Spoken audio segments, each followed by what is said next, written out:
Cet être serait capable de battre Bill en manipulant et contrôlant le plus beau des sentiments, qui est le God Love dans Gravity Falls. De toutes les créatures présentes dans l'œuvre, il est à part, étant littéralement un être d'essence divine, un chérubin. Et contrairement à la plupart des créatures auxquelles Dipper et Mabel seront confrontés, lui n'est pas mauvais. Au contraire, il répand sûrement ce qui est le plus doux et incroyable sentiment.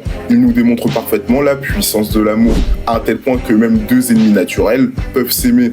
Mais avant de continuer, si t'aimes souvenir de Gravity Falls, n'hésite pas à t'abonner. Bien qu'il ne possède pas de mauvaises intentions, ce qui le rend dangereux, c'est ses filtres, représentant un immense pouvoir à ne pas mettre entre n'importe quelle main, ce que Mabel apprendra à ses dépens, puisqu'il lui offre la capacité magnifique et incroyable de faire s'aimer deux êtres, mais aussi de stopper n'importe quel amour avec sa potion anti-amour, qui pourrait même mettre fin à un amour sincère, clairement la pire de toutes. Si le God Love peut être qualifié de divinité, il perdra toute son utilité à créer des relations, dépassées par internet et ses manières de rencontrer de nouvelles personnes, ce qui explique son statut actuel de rocker.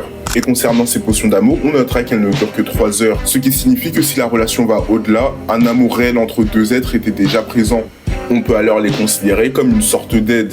Malgré ce détail, ce Cupidon avec ses filtres nous montrera que tout est une question d'équilibre et de dosage. Que des fois, même si l'envie nous prenait, il faut savoir laisser les choses se faire naturellement. Que si elles doivent arriver, elles arriveront.